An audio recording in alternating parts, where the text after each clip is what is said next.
I want to talk to you folks a little bit, and I appreciate the opportunity to do it, to talk about the GISCI and the GISP certification, and talk why we think it's good for you to pursue the designation, the GISP designation. Before we get started, though, I do want to give you a little bit of background information on the GISCI. And if at any point you have a question, don't hesitate to ask. I'm going to try to keep my eye on the chat function. But if there's a question, I don't see it, just let me know. And I'd be glad to jump in and answer them. So let's start with the GIS Certification Institute. So the GISCI is a not-for-profit organization that provides the geospatial community with an internationally recognized certification program called the GISP, or the GISP certification. We are a not-profit organization. We are based in the United States of America, but this is a worldwide or international certification. So we do have GISPs in about 57 to 58 countries worldwide. We do see a lot of international interest in the GISP certification, but countries are a lot different than the ones in North America when it comes to certification, especially in like Africa or Asia, and they view certifications a little bit differently. So we are working with some countries specifically right now to bring the GISP to them. But places like Europe don't quite have the same value on a certification the way we do. And so we're looking at ways to kind of change how we do business internationally. GISCI was started in the late 1990s. It came out of a discussion primarily with RISA folks. And really what they wanted to do was bring professional certification to what was then the GIS industry. And so the discussions began a long time ago, and they eventually came to fruition. The GISCI itself is made up of a board of directors, and those directors come from 4 geospatial organizations. So some of you may be familiar with American Association of Geographers, or AAG, ERISA, NISGIC, or UCGIS, the University Consortium for Geographic Information Science. Each of these organizations has representatives that they send to sit on our board, and the board of directors is the overarching entity that guides our operations.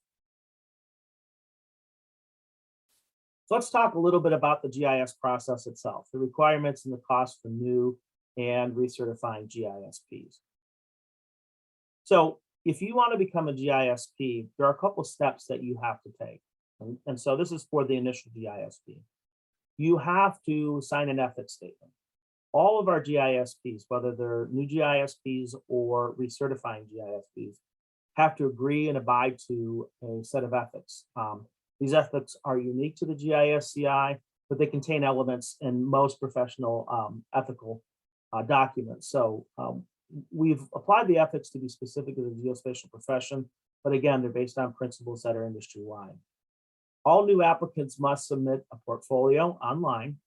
And within this portfolio, you have to meet educational, experience, and contribution to the profession requirements. And so the educational requirements are just that. It could be anything from a degree or a GIS certificate to online classes, software training, workshops, and the like. Most initial folks will get their certification education points from their college degree and the college courses. But certainly that's not the only way to earn those points.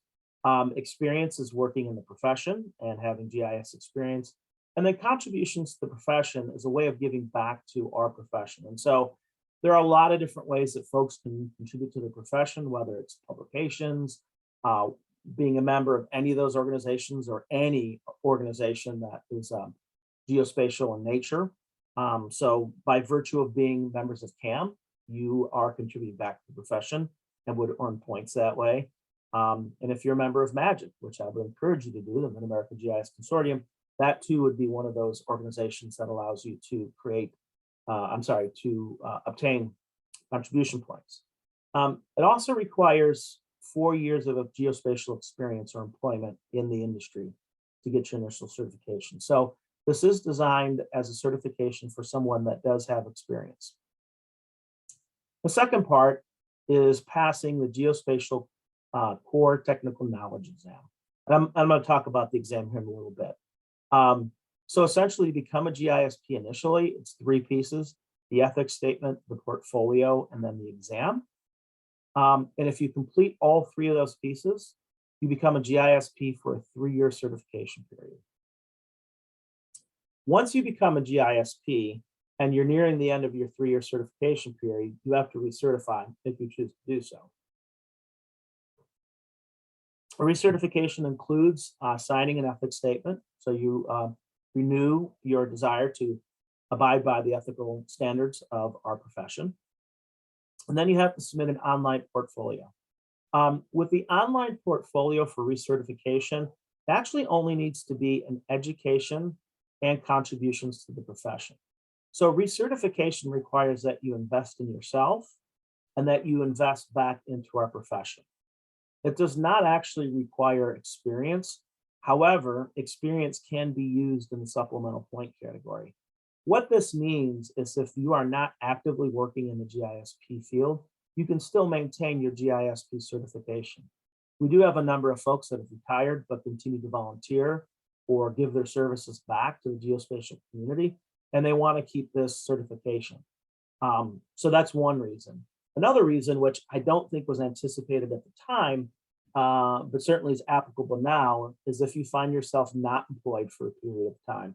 And COVID being something I don't think any of us foreseen when we put this together, is a prime example of where even if you lost employment during the COVID period, that is not going to adversely impact your GISP. And so again, the experience is not a requirement, but it can be used as a supplement. Folks that recertify for a 3-year period. So all of these cycles are on that 3-year period. Costs for becoming a GISP, well, we believe our costs are relatively low and consistent with the rest of professional certification.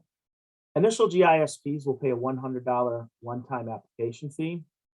They will also pay a $100 portfolio review fee, and these again are both one-time fees. And then an exam fee of $250 or $300 if it's international. International is anything that's not North American. So basically domestic is anything in the Caribbean, United States, and Canada. International would be anything else. And then all GISPs, including initial GISPs, have to pay a $95 a year fee for maintenance. Initial GISPs get the first year waived for free. If you pass the exam, then the exam is a one-time fee. However, if you do not pass the exam and you need to take it a second time, you only pay the exam fee. You don't have to pay the portfolio or the application fee. We try to keep it as simple and as fair as possible, but we do have direct costs associated with the exam, which is why we charge for retests. Once you become a GISP, the only fees are recertification, and those are $95 a year. And most folks choose to pay $285 every 3 years, just because it's a little more convenient. So now I'd like to talk a little bit about exam creation and exam preparation. The exam is a big component of becoming a GISP. And later in the discussion, I'm going to talk about why we think it's important for folks to become GISPs. But before we get to that, I want to talk to the exam. And I want to talk in the context of why the GISP certification is important. The exam was added in 2015. So we do have GISPs that got their certification through portfolio-based review only. The portfolio back then was more rigorous, but at the time the certification got started, they did not have a test available to them. It took a number of years to develop the exam. This is natural in the progression of the certification. So we had to start somewhere, and we started with that portfolio base. And then when the exam was added in 2015, the portfolio was changed a little bit to accommodate for the exam. The exam is the one way that we can provide a measurable competency level across all the folks that take the exam to become a GISP. By adding the exam, increase the visibility for the GISP certification and help elevate it and make it more valuable to its members. The exam itself is built upon the GISP portfolio itself. So basically it's designed to enhance or add to it. And it's designed to test your knowledge. Industry shows that certifications that have the exam do give it preferential treatment. It does help strengthen that certification. So again, if you're going to invest your time and effort and money into becoming a certified professional, we want to make sure that certification meets the industry standard, and indeed that in your test does and did. And so really what the exam helps us do is advance and consolidate the profession. The exam is based on a blueprint. Every 3 to 4 years, we look at and revise the exam blueprint. So the current exam blueprint that we're operating under right now was created in 2019. The blueprint itself is the template for the exam, and the blueprint is done independent by a group of GIS professionals and GISPs. Once that blueprint is created, we use that as a template to create all of our questions. And so the exam itself is predicated on folks having that 4 years of experience. That is one of the reasons why we require it in the certification process. But when you take the exam, it's assumed or expected that you have some professional experience, and the questions will actually reflect that. And so we want to make sure folks are prepared when they take the exam and they understand it. The exam blueprint is based on and it's centered on applied knowledge. And so really it's coming out of the GIS&T model for geospatial technology. We didn't invent anything for this exam. We basically took what was already there, and the GIS&T body of knowledge was the primary source. And so this exam is broken into the blueprint. It's broken into 10 knowledge categories. And then with each knowledge category, there's our subcategories that I'll talk to in a little bit here in a few slides. So the exam itself is built on top of that blueprint. It draws questions from the blueprint. We offer the exam twice a year. We have an exam coming up in June in about, I think, 3 weeks.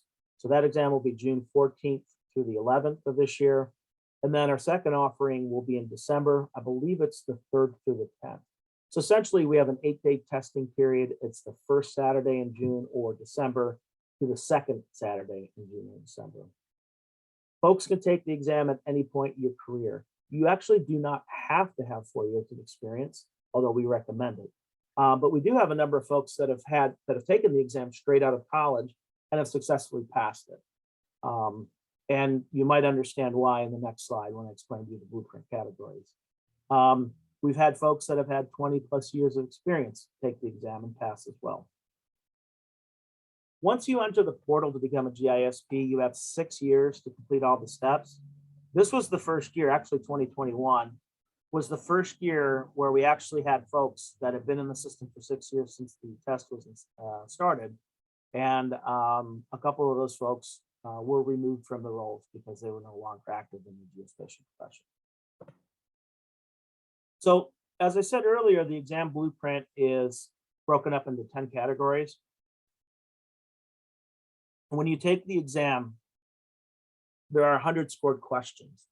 And so when you look at these 10 categories and see these percentages, that's the percentage that each section contributes to the exam. So there's going to be 10 questions on conceptual foundations, 15 on geospatial data fundamentals, et cetera, as you go down the list. A lot of these, especially those first 3 categories, I would argue that those are very fundamental, and those really represent knowledge that you gain primarily through education, but to some extent on the job experience. When you start looking at some of the categories like application development, which is category number 8, and system design and management, those are subject areas that change over time, and which is why we renew the blueprint. So if you're an old dinosaur like me, you learned how to program in Avenue or AML, or even worse, COBOL, Fortran, Pascal. Today's geospatial professionals are primarily programming in Python. And so we don't really want to have questions on old programming languages or old systems development. We want to make sure that questions are fresh. And so that's why we renew that exam blueprint every 3 to 4 years. So you can see an example of some of the breakdowns into those 45 KSAs. I'm not going to show all of them to you. They are available to you on the website. But this is the blueprint. So when folks ask us, well, what kind of questions can I expect on the exam? Here's the answer. We don't try to hide or trick folks on the exam. We want folks to pass, and so we give them blueprint. We just don't give you the questions. But again, you can go in and see what that blueprint is, use it for studying, and help you prepare for the exam. The exam environment, right now, all of our exams are offered at testing centers. So we use a company called PSI. They are a worldwide testing facility. I know we have over 625 international test centers. And then I believe it's about 800 test centers in the United States of America. Last few years have been a little dicey with COVID. A number of test centers have opened and unopened. Literally we're, changing on a moment's notice. But generally speaking, I think everything is open, at least in the United States. And we've seen most of the international test centers come back online. Not all, but most. So we're in pretty good shape there. The exam consists of 100 scored multiple choice or multiple response questions, and then an additional 80 unscored or non-scored questions.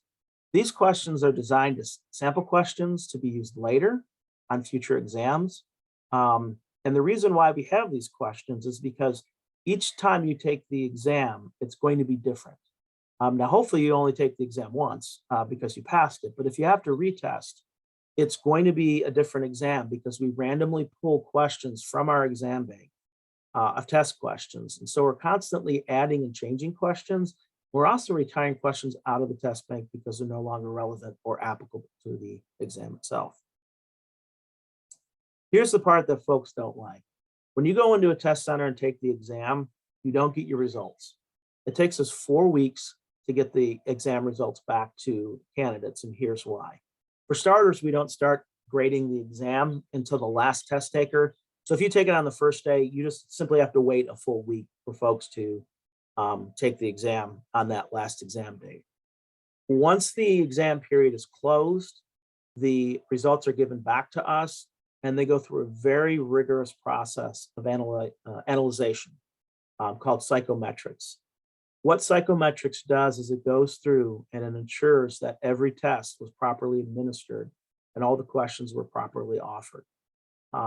Since testing is done via computer and computers can and do make mistakes, we want to make sure that nothing went wrong in the administration of the exam or the actual test results. And indeed, what we found before is that answer keys have been transposed, or the data's been shifted in such a way that if we were just simply to take the results, a number of folks would have failed the exam when indeed they passed. And so we go through that process basically 3 times.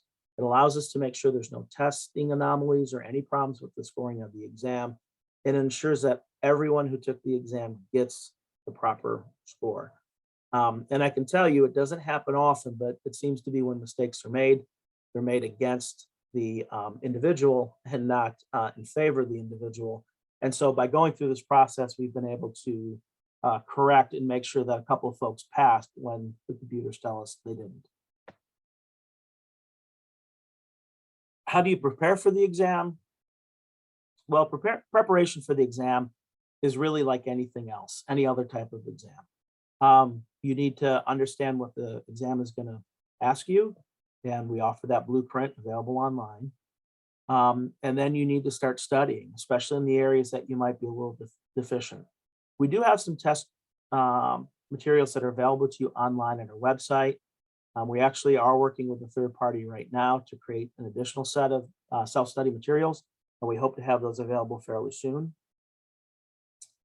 We do have a number of unofficial exam prep documents. These are exam documents that other folks have made that we make available to folks. They're not ours, so they're not official, but they're good resources and we want to share them.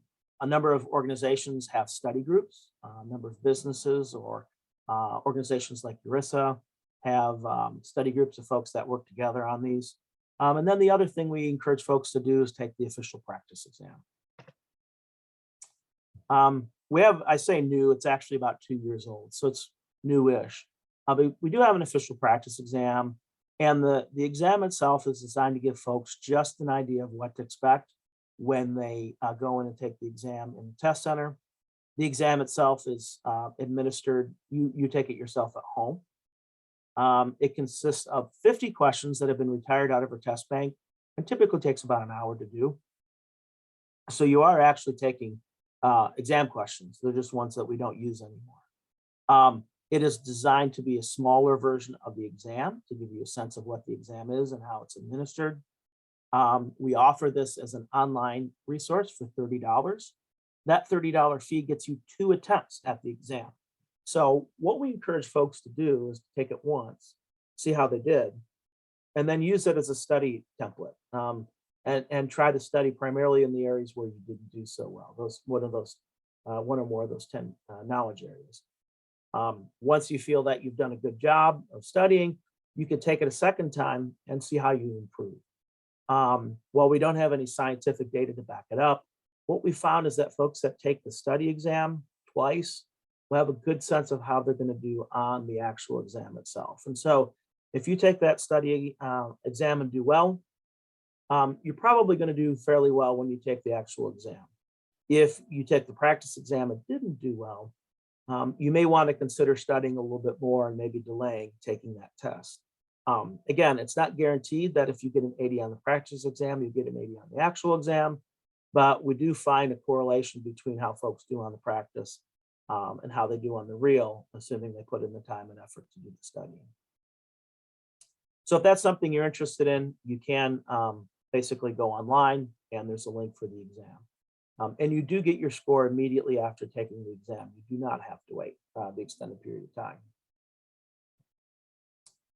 Our next knowledge exam is coming up in a few weeks.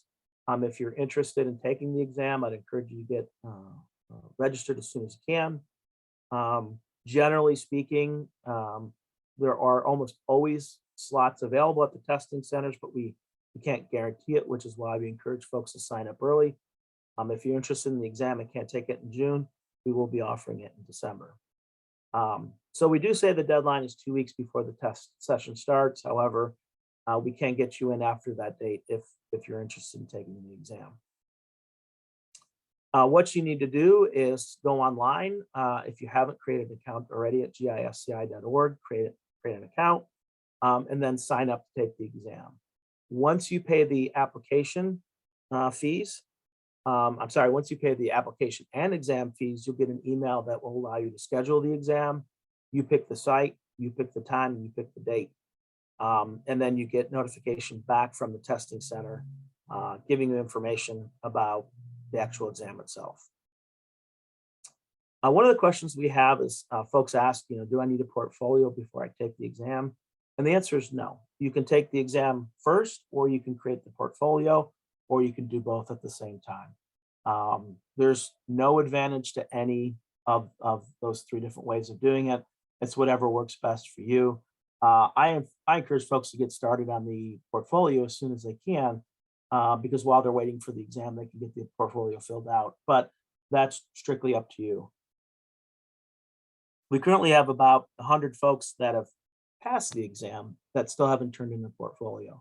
And I will tell you right now, the exam is the harder of the 2 pieces. So if you pass the exam, hopefully you're going to make the effort to get the portfolio in. Okay, so I want to shift gears and start talking a little bit about the benefits of certification and why folks do this. Most professional industries have some form of professional certification. I myself actually have 2 certifications, one being the GISP, and then I'm a certified government meeting professional. So I actually have a certification to plan meetings. And then I actually have 2 licensures. So we'll talk a little bit about the difference between licensure and certification. So why certify? And that's a question we often get. Professional certification is a process by which a person shows that he or she has acquired the knowledge and can demonstrate that they have the knowledge, experience, and the skills to perform a specific profession.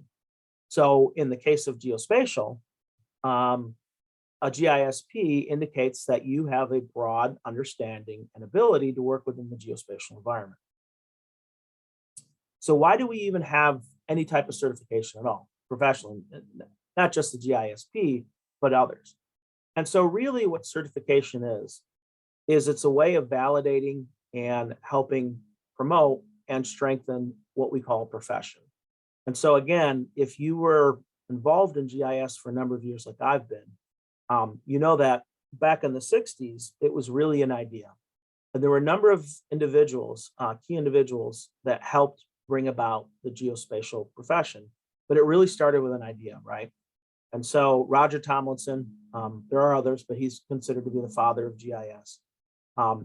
He got started with an idea, and that idea was built on top of the technology. And so in the case of GIS, it was the software and the computing environment and the people. But it was initially a technology, right? It went from an idea to a time that software and that technology grew into an industry. So we started the geospatial industry. And again, if you were involved 30 years ago, like I was, back on that technology to industry stage, nobody had any idea what we were doing, right? And it was impossible to explain to people on an elevator what I did for a living. It was easier to say, hey, I make maps. People got that, but they didn't really understand what GIS was or what spatial data analysis was or the like. But eventually it moved from that software into the industry.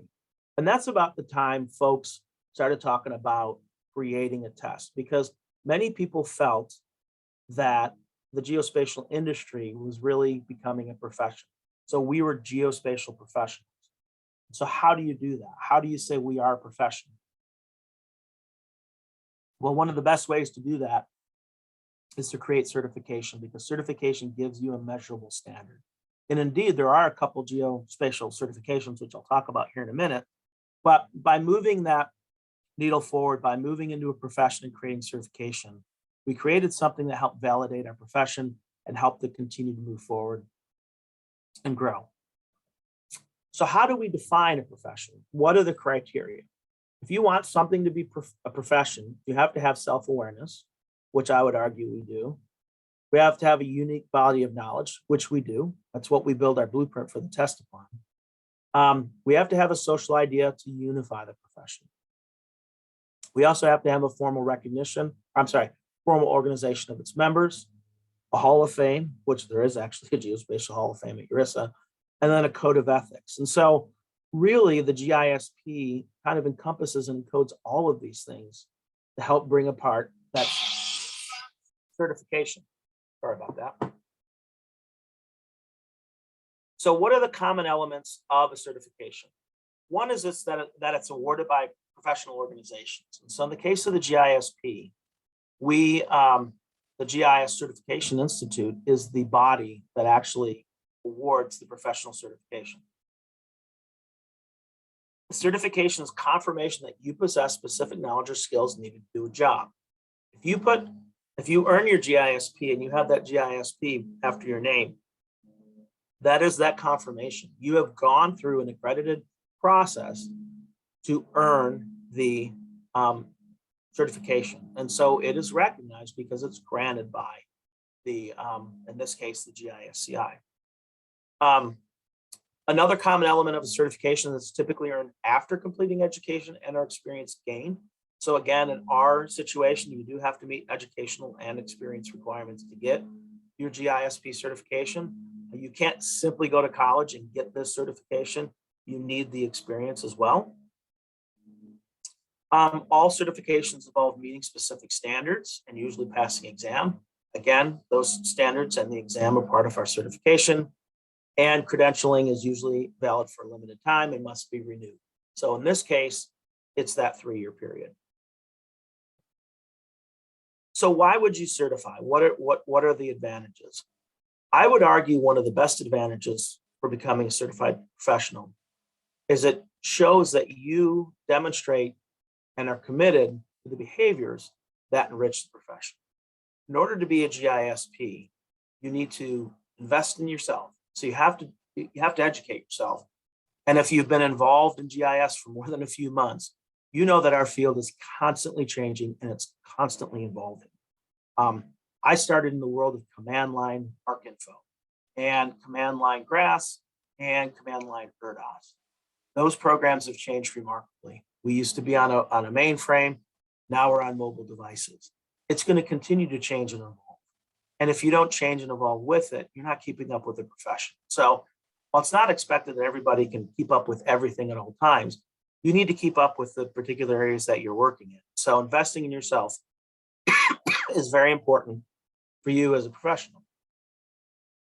It also allows you to grow your professional knowledge and skills. Again, it's that investment in yourself, and it's an investment in the industry that helps you move forward. A GISP does differentiate yourself from other professionals. Some people think the GISP is a great thing. Other people think it's worthless. The bottom line is we don't give out the GISP certification. Folks have to earn it. And that test is a very, very good barometer of how much educational and experience that folks have. It's not easy to pass the exam. It's not designed to be easy, nor is it designed to be difficult. It's designed to be representative of what geospatial professionals need to know to be considered a professional. Certification also allows you to establish professional credibility. This is one of the great things about working at home. Professional credibility is very important. And what we found is there are a number of companies that require their staff to either be GISP upon hiring or to become GISPs. And indeed, those organizations will support and help their folks. Again, because you are being measured against the standard, the GISP certification helps you meet that standard and helps give you that professional credibility. And then finally, certification allows you to increase your earnings potential. On average, across the industry, folks that are certified earn 7% more than non-certified folks. That's an industry average, not geospatial.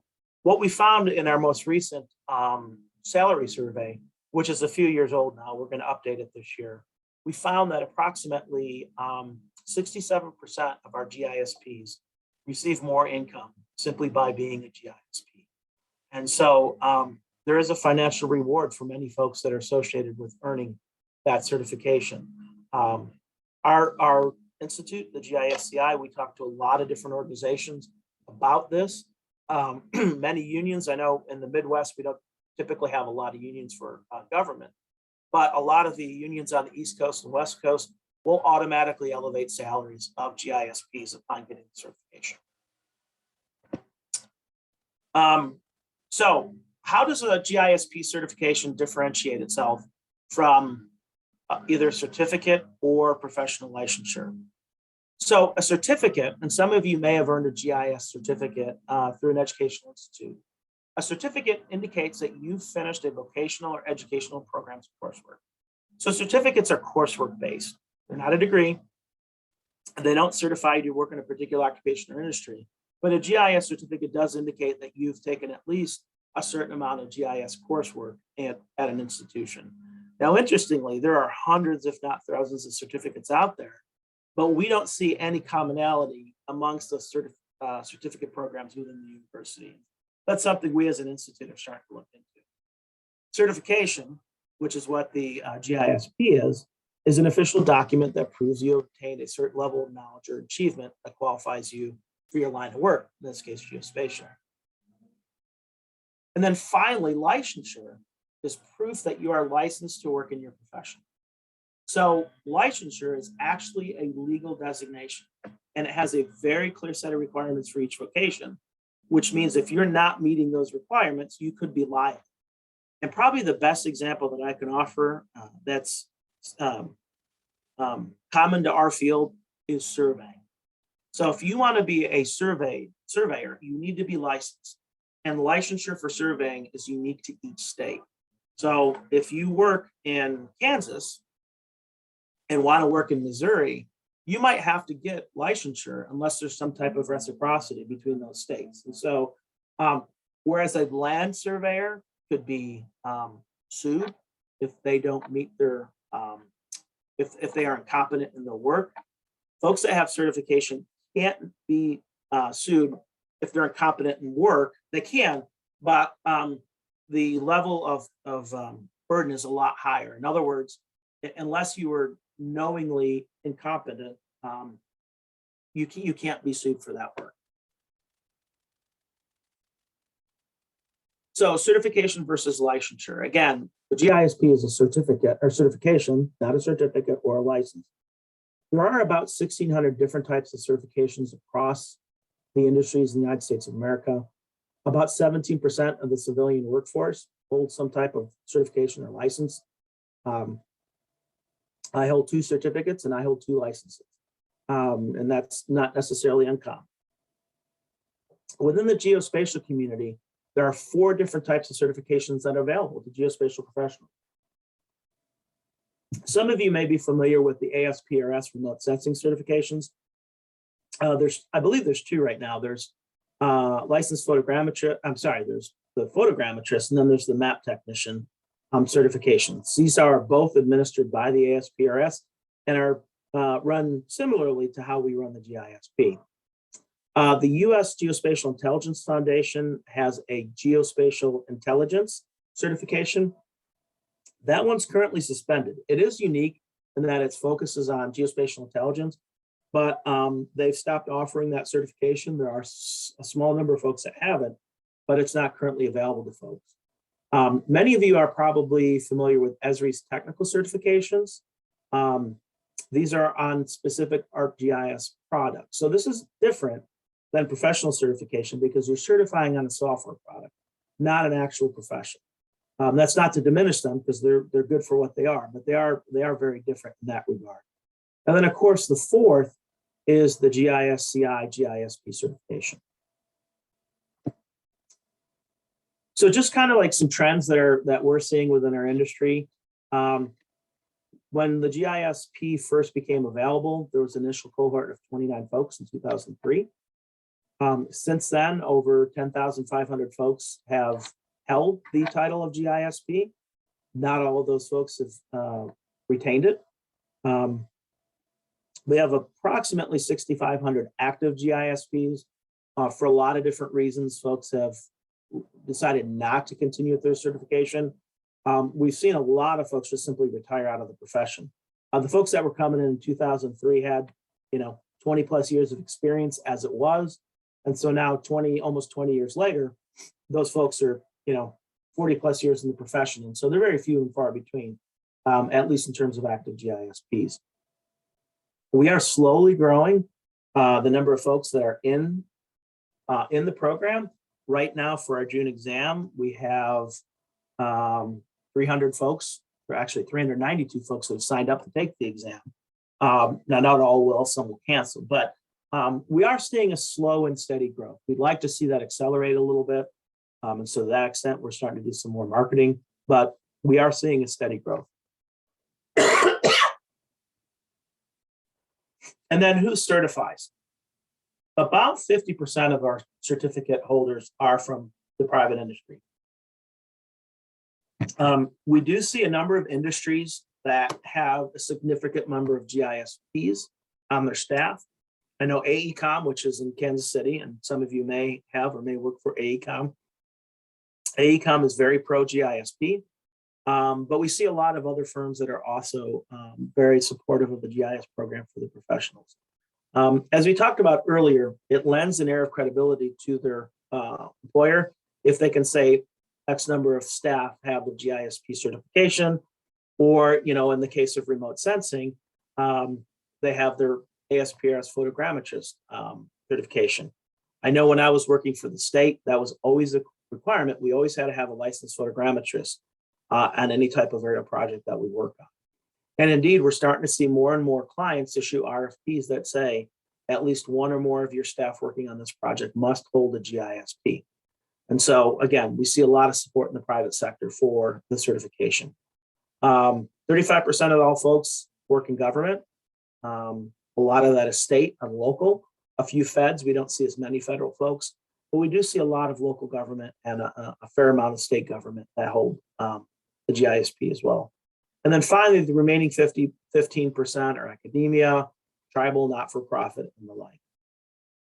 I guess technically now I fit in that not-for-profit category as a GISP working for GISCI. Like I said earlier, we don't see a lot of students, but we do see a few. So just real quickly, I know we're getting a little short on time, so I want to wrap it up and leave some time for questions. What's next for the GISCI?